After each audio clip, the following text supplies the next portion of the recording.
Hello and welcome to episode 2 of MCCM's Mates Rates podcast. Today we have a good friend of the business and a good friend of mine personally. We have Louise Hopwood from Hopwood Laser Designs. How are you doing, Louise? You okay? I'm very well, thank you. Good stuff, good stuff. So I've known you a very long time. So pre-business, you were a good mate of mine. Well, you still are a good mate of mine. I hope so. Well, we'll see after this podcast, won't we? We'll see. Also married to a very good friend of mine, but outside of all that, you are an exceptional businesswoman, which is why we brought you on today to talk about your experiences and rate your setup experience and how you've enjoyed setting the business up and moving it forward. Good. So we'll get straight into it like we did in episode 1. Tell us a little bit about why you started the business, how you got into it, and at the end of it, I want you to rate your startup experience. Okay. So you got your tissues at the ready? I'm ready, mate. I'm ready. Let's go. Well, to be fair, it was never a big thing of mine to sort of like set out and start a business.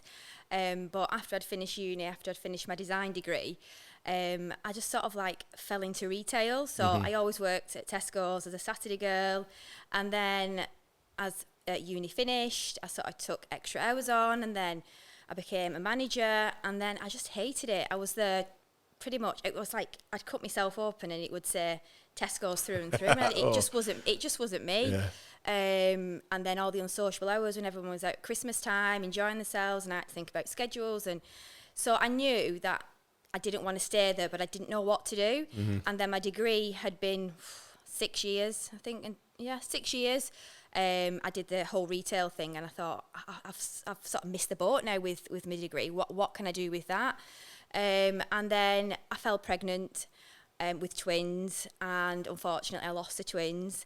Yeah. And I remember thinking in the hospital that I just didn't want to go back to Tesco's. I hated it, and I was going to do something different, and I wasn't going to go back.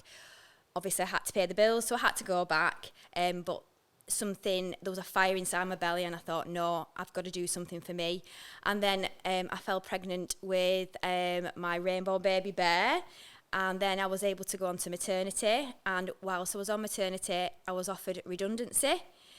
So I snatched Tesco's hand off, took redundancy, and bought my first laser machine. Well, every little helps, doesn't it? Every little helps. And yeah, I toyed with the idea going part-time back at Tesco's, as I was due to end my maternity. Can you do that after redundancy? If you get made redundant, can you go back part-time Sorry, no.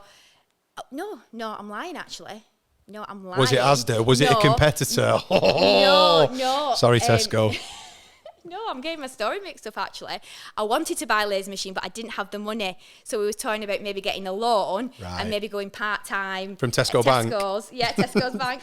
But then, anyway, look, I'd had it. I got offered redundancy. So, so I was getting my story mixed up there. So, yeah. So, I've gone off on a tangent now. And I can't No. You keep going. So, the laser machine, that came after redundancy. Yes, sorry, after redundancy. And, the rest is history. I bought another one, and then another one, and here we are today. Yeah. So I think at this point we should probably summarise what your business actually does for the listeners, because a laser machine could be anything. It sounds like you're Dr. Evil, you know what I mean? Absolutely. So tell us a little bit about obviously what Hopwood Laser Designs does, and then we can obviously rate the startup of that, because buying the laser machine really was just the start of your journey. There was so much more that came after that. Yeah, absolutely. Yeah, because obviously there's so many laser machines, laser hair removal and all that. So basically, it's a laser machine that can cut wood, metal, plastic, engrave things, and you can do all sorts. But my business plan was to make personalised gifts. So I had an idea where I would make a gift for all different occasions.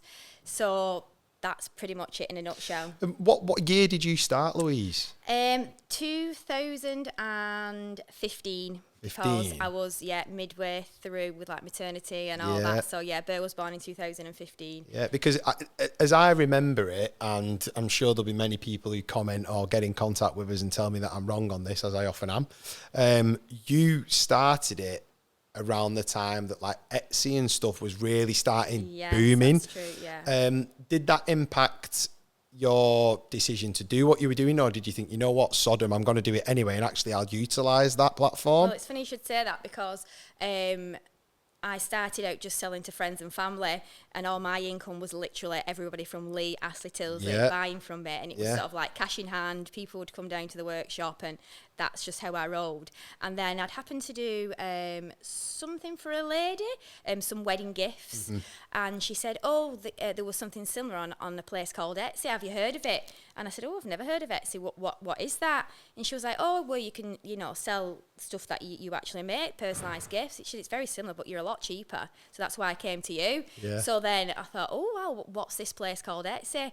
And then before you knew it, I looked it up, and all my products were on Etsy, and that's where my main source of income comes from, is from Etsy. So no, I didn't set out to have my products on Etsy or anything like that. So but it's happened, and it's been good. Yeah. Going back to something you said just leading up to the end point of that Etsy story, there was you were selling predominantly to friends and family originally, and obviously the Mates Rates podcast is all about whether your mates have supported you or not, how you've got family and friends involved. So tell us a little bit about obviously your mum and dad's support, and obviously Chris, your fella. Big up, Chris. How are we doing, Christopher? Just tell us a little bit about what they contributed towards the start of the business. Well, not just the start. It's even up to now. Yeah. So, Chris is my biggest supporter. I said, what about this idea? And any idea I have is there with bells on, and he's great. And he's been there many of nights helping me with bulk orders, and even to this day, my mum's actually took early retirement from her current job to start full time with me in September. So you're employing your mum now? So keeping it in the business, keeping it in the family rather. My family and friends have always been my biggest supporter. Yeah, I think it's something that we covered in episode 1 with Dave Fash. If you've not listened to it, download it, listen to it now. He was telling us about how he found out who his real friends were from starting up the business. And I think it's something that every single business owner has experienced, that when you set up, people either think you're daft for setting up on your own, or they think it's a brilliant idea. What was the ratio split of your mates telling you that it was brilliant or telling you that you should just stay at Tesco? To be fair, I didn't have any negative comments. It was all positive, because it was, oh, it's a laser machine, personalised gifts in Lee. Nobody's ever Did they know what it was at first, though, when you said it? Maybe not. But then when I started sort of producing these beautiful gifts and putting them all over social media, it was all positive. No negatives at that point. Great. Yes, but then I think sometimes when you're in the creative sector, because you are in the creative sector, you kind of like Chandler or Friends. No one really knows what you do as a job. Yeah. So trying to describe what you do for a living, when someone asks you, you're like, oh. And I always say to Chris, what do I do for a living? Yeah. Well, I mean, personalised gifts, it's an industry now, isn't it? It's a massive industry as well. It's not when you're getting your insurance for your business. You're like, what is it? Yeah, so. Yeah. So, I mean, in terms of your start-up, obviously, we've gone through the story, and there's an element of heartbreak in there, but obviously the light at the end of the tunnel was that you obviously got pregnant again with your firstborn, and you decided to take that leap. So it's a brilliant start-up story. Rate your experience for me, mate. Rate my experience? Oh, I would probably be like Fash, like a 0, or maybe like -1. Yeah, really? That low? Yeah. So you just took a punt and thought. And to be fair, I didn't set my business up to make lots of money. For me, my ultimate goal was for me to be happy, and for me to bring up my children and be around to see them grow up. Yeah. So for me, it's not about the money, it's about the happiness and being around and being a mum. Yeah, and I think that, there's going to be lots of listeners that resonates with, and lots of people who think that, money isn't the be-all and end-all, and being able to have that work-life balance is ultimately why people first get into business. It's not always how it works out. You end up working more hours than you would do if you were in a 9 to 5.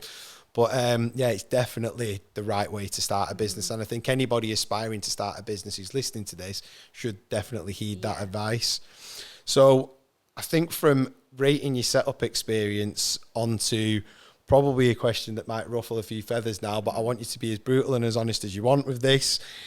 Rate the biggest challenge you've faced whilst you've been a business owner. Well, there's been a few challenges along the way. One is probably with myself being so creative. I have so many ideas and I want to run with all these ideas, but obviously you've got to focus on one in order to be successful. But I would probably say not the biggest challenge for me or for my business, but as a family, when a family member copied my business model.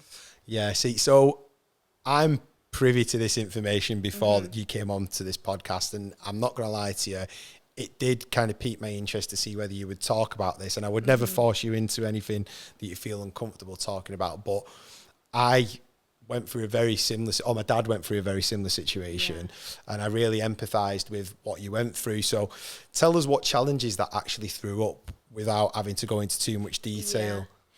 Like I said, it wasn't necessarily a challenge for me in respect. It was more of a disappointment. Yeah. It was more, you expect competition, and healthy competition is great because it's what gives you that fire and what gives you that determination. Yeah. But you don't expect the competition from blood. And when it comes from blood, it sort of knocks you off your feet. Yeah, I get that. And I don't want to dwell on this too much. But again, I think your testament to how a professional reacts to something like that, because I'm not afraid of saying it. I was ready for kicking my uncle's head in when I found out that he'd taken the business from my dad. Yeah. And you get to the point where you think, how do you cope with somebody who you're so close to, someone that you trust, just taking pure liberties? But again, we won't go on about it too much. I think that obviously challenges come in different forms all the time, don't they? And when something like that comes about, it's an emotional struggle as opposed to a business challenge. So tell us more about a business challenge that you face, whether it be financial, whether it be stock-wise, whether it be client-facing. What has been your biggest business challenge outside of that? I would say juggling all the plates. Yeah. Juggling being the customer service, the rapper and packer, the designer, the... just everybody thinks that you're a big company and you're a big business, and trying to do it all and then not have the mum guilt. Just a minute, working all the hours. Like last night I was working till 3:30 in the morning because I'm at a wedding this weekend, and so no sick pay, no holiday pay, and so you've got to work the extra hours to cover the rest. So it's all the little things people don't see. And social media is a wicked place, and it can portray people to be, rich and got all these fancy things, but in actual fact they don't know how hard you actually work for it, and sometimes it isn't pretty, sometimes it's really hard. And I think that the graft and everything that goes on in the background, it's good for aspiring business owners and people who want to start up to know that you do have to put those hard yards in, and you have to put a lot of work in, especially like you alluded to there, being a working mum and having that mum guilt. I have dad guilt myself, 4 weeks into the summer holidays now, and I don't think I've spent more than 3 days with the kids. And you get to a point where that work-life balance, sometimes it's not feasible to be able to step away from work because you are so involved. So based on that, obviously your challenges are more about obviously balancing everything out and ensuring that you get the right kind of, I suppose, time with the boys and with Chris and time in the business. Now that you've got your mum on board, do you think you'll be able to do that a bit more? I'm hoping so, but my biggest challenge, I would say, is letting things go. So I'm such a perfectionist, no one can do it as well as me. And so the idea of my mum coming on full time is to help me sort of develop the business. So I need to get a bit more like fashion, start delegating possibly. And I always say I'm on the edge of glory, but I'm just not quite there yet. Yeah, and I think as a business owner, any business owner who says that they are okay with giving control to other people, they're lying to themselves, aren't they? They're lying, because anything that you set up, it is your baby really, isn't it? And I think that ultimately you want it to succeed, and you might delegate little jobs here and there, but you put your name to it. No matter, it's Hopwood laser design, so it's you. It is Louise, like MCCM's Richard, like 247 Enterprises is Fashion and Arnie. So, but it's good to know that insight, and I think people listening to this need to understand that the hard work needs to go into it, and letting go sometimes isn't a bad thing, is it? And so because I am so creative, I do have a few different businesses, so I'm sort of like trying to spin that business, this business, Yeah. motherhood, and new house, renovating.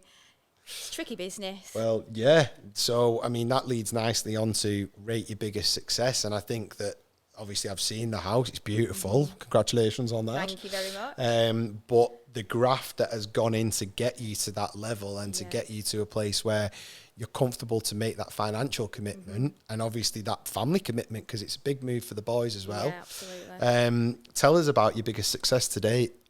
My biggest success to date is reaching contentment and happiness. Really? Yeah, it's not anything to do with business and it's not anything to do with money. I'm really content with where I am right now. And I think ultimately that's the main goal in business, isn't it? So would you rate yourself as a 10 on happiness? 100. Really? Yeah, I would. See, I don't know whether it's just because I'm a grumpy old get now, which I am. I always find myself teetering on contentment and wanting to smash my own face in. Well, there's that as well. Because I think something that you kind of alluded to before about the fact that all these creative things that go on in your head and you have all these ideas and sometimes you make all these mental commitments to yourself, you almost need another you to rein you in.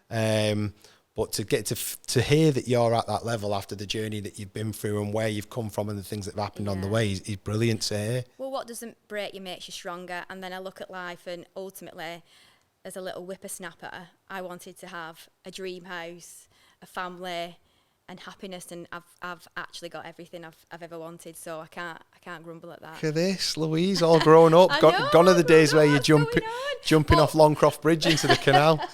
Dinghying down. Yeah, and for me, like, I'll never be lauded. I'll never have thousands and thousands of pounds in the bank. But for me, family and happiness is way more than anything. And I think back onto the subject prior when you said what challenges have you faced, I think that was the biggest family challenge, because it affected my business because they came at my business. So. Yeah. Does that make sense? Yeah, and I think sort of, if it affects your family, it affects your happiness as well, because you're only happy if your family's happy, really. Absolutely. I mean, as a mum, as a dad, as a parent, and a partner, you want all of the people who live in your little circle and your little bubble to be happy and content. And if you're not, it impacts on everybody around you. It rubs off on them, doesn't it? I think it's a great piece of advice and insight into you as a person, but not only that, into business owners as a whole, that if you reach that level of contentment without being mega rich, then your business is a success. Absolutely. Yeah. And I think that people listening to this should heed that warning. It's always nice to have nice cars, flash houses and holidays. Absolutely. But if you're waking up every morning miserable, driving to your flash office in your flash car and still miserable, then you've not really succeeded as a business, have you? Yeah, and the reality is if I would have stayed at Tesco's and carried on working my way up, I'd probably earn a lot more money than I do now, but I wouldn't be happy. Yeah. And I think I almost feel sorry for Chris in a way, because if I hadn't started up the business, Chris wouldn't have been affected the way he was affected. So there's, double-edged sword there, but it's just the way it's panned out, unfortunately. Well, listen, I think the fact that you've got a partner that supports you, friends and family that support you, it falls completely in line with the mates rates theme. Friends and family mean a lot, don't they, when it comes to the success of business? And it's great that you've got that. So finally, we've probably covered it off, but I think it'd be nice to hear you reiterate it. What one piece of advice, mate, would you give to aspiring business owners if they were to set up their business tomorrow? Stay focused, have a moral compass, like Faz said, and if it doesn't make you happy, then don't continue. Obviously, you're going to find bumps along the road and you'll overcome them, but ultimately when you get to the point after a few years in and it's not making you happy, jump ship and start again. Try something new. Brilliant. Stay focused. Yeah, brilliant. No, Louise Hopwood, Hopwood Lazy Desires. Check them out online. Thank you very much, and I wish you all the best for future successes. Thank you very much, mate. Cheers, mate.